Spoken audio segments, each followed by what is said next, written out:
Hello my dear student, welcome you again in this lecture number 19 for the topic digestion and absorption.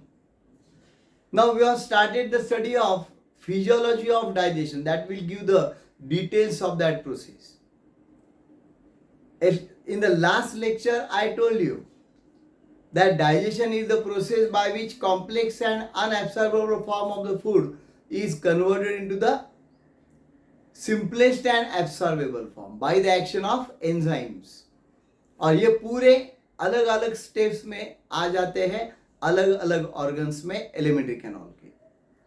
Okay, it has got two parts, mechanical digestion and chemical digestion. In the last lecture we have seen mechanical digestion occurring in the mouth cavity और oral cavity. जरूर देखिए. Mastication और that chewing of that food is done into the oral cavity with the help of teeth and the tongue.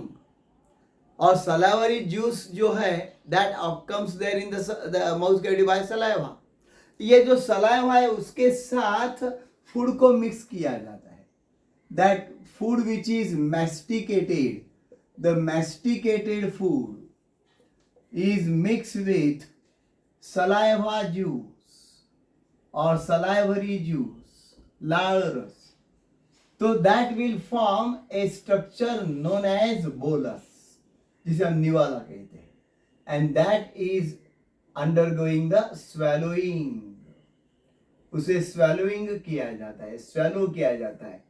उसे हमने एक word दिया था, वो वर्ड भी आप अच्छी तरह से याद रखो, deglutition. Okay, so deglutition is carried out from the oral cavity, and then it passes that oral cavity and part of the pharynx facilitate that.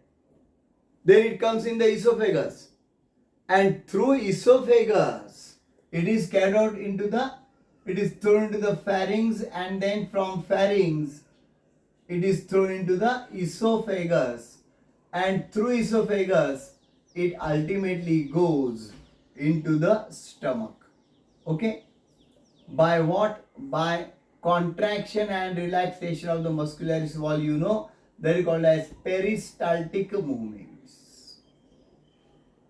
ये अपने आप होता है, हमें कुछ करने की जरूरत नहीं. एक बार हमने ढकेल दिया फूड को अंदर,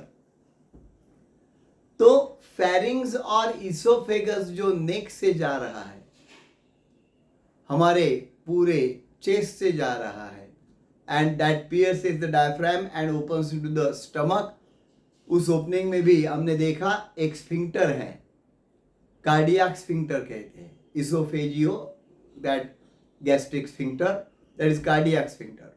तो स्फिंक्टर ओपन होने लगता है, and then the swallowed food will be passed into the stomach. उस दरवाजे से वो स्टमक के अंदर उसकी एंट्री होने लगती है.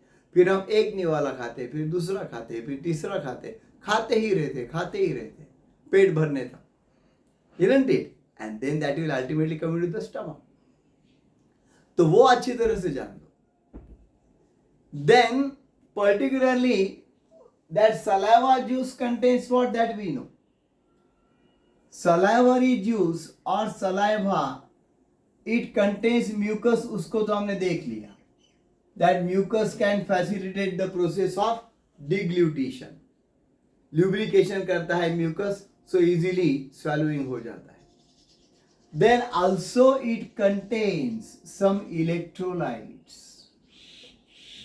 उसमें कुछ इलेक्ट्रोलाइट्स है, हमने पहले भी आपको बताया है, sodium ions, potassium ions, chloride anion, bicarbonate anion. Okay, and also it contains salivary amylase. जो एंजाइम है उसमें वो कौन सा है? salivary amylase and lysozyme. These are the two enzymes present there in the saliva. तो ये MCQ में आता है, which enzymes are present in saliva? Correct answer is salivary amylase. Other is lysozyme. Okay, तो क्या होता है, particularly salivary amylase can act on the carbohydrate. वो कार्बोहाइड्रेट पे एक्ट हो सकता है. It start the action on carbohydrate. तो जो भी हमने स्टार्च खाया है तो उसके ऊपर, या अगर डाइसैकेराइड शुगर भी हमने खाई है, सुक्रोज, तो देखो सुक्रोज जो है, शुगर के क्रिस्टल्स अगर हम रख देंगे हमारे टंग में, तो आप देखेंगे वो डिसॉल्व होते जाएंगे. So they not only dissolve, chemically also they get converted. Okay, वैसे ही स्टार्च का भी होता है. Starch is a complicated food, we know. Polysaccharide, complex polysaccharide है वो. Starch is a complex carbohydrate, उसे पॉलीसैकेराइड कहते हैं. So that will get acted upon by what? That will get acted upon by the enzyme salivary amylase. Polysaccharide, okay, that is carbohydrate, no doubt. ये carbohydrate प्रजाति का है, उस यानी उस क्लास का है कार्बोहाइड्रेट टाइप. तो it will be acted upon and convert into the maltose. ये माल्टोज जो है वो डाइसैकेराइड, सिंपल है थोड़ा, सुक्रोज के जैसा ही होता है. That will be convert into the maltose by which enzyme? salivary amylase. salivary amylase. और जो पीएच लेवल लगता है, यानी एसिडिटी दर्शाने वाला, वो कितना है? 6.8. The pH level required will be 6.8. Remember 7 is neutral. pH 7 neutral होता है. pH 7 के नीचे अगर है तो जितना नीचे है उतना एसिडिक ज्यादा होता है. ये थोड़ा सा नीचे है, स्लाइटली एसिडिक. ओके, तो pH अगर 1 है, 2 है, 3 है तो ज्यादा एसिडिक है. वो स्टमक में देखेंगे हम, पर यहाँ पे उतना नहीं है. But pH required is 6.8. Then the digestion starts, and about 30% of the starch get digested in the that particular oral cavity only. ये केमिकल डाइजेशन का प्रारंभ हो गया in oral cavity. Chemical digestion get started in oral cavity, stomach, duodenum, ileum. तो correct answer क्या आ जाता है? Oral cavity. Started in, beginning वहां पे होता है, और वो हर एक को नहीं डाइजेस्ट करता है वहां पे. Only the carbohydrate material will be acted upon by that. तो ये अच्छी तरह से जान लो. और दूसरा जो एंजाइम वहां पे हम दिखा रहे हैं, what is the name of that enzyme दोस्तों? Lysozyme. Actually this acts as antibacterial agent. It acts as antibacterial agent. Very important. देखो नेचर हमारा कितना केयर करता है, हर जगह से हमें प्रोटेक्ट करता है. Now whenever we are talking, air is entering inside. Along with the air, definitely some bacteria, viruses may come there. तो जो बैक्टीरिया अंदर आएंगे वो इन्फेक्शन कर सकते हैं. Isn't it? वो चॉकलेट वगैरह ज्यादा मत खाओ. वो खाने से क्या हो जाता है? That whatever the material get stick there into the that cavities in the that particular teeth. तो कितना भी थोड़ा रहने दो, बैक्टीरिया को कितना लगता है खाने को. So bacteria will get the food there and they will obtain the shelter. छुप जाते हैं वहां पे. That may cause the infection.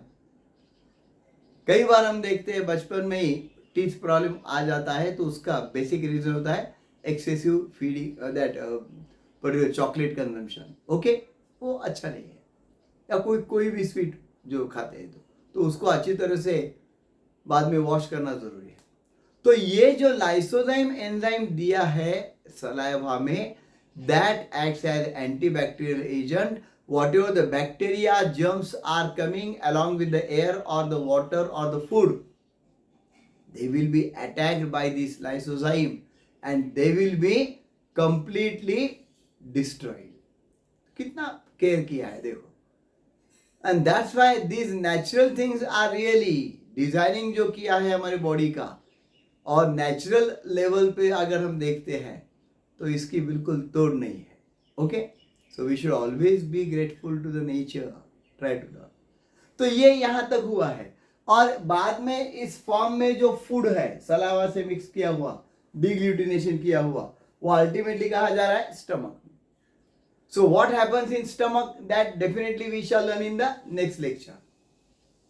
Till then, do like, share and subscribe to my channel, and no doubt take care and keep learning with me. Thanks a lot.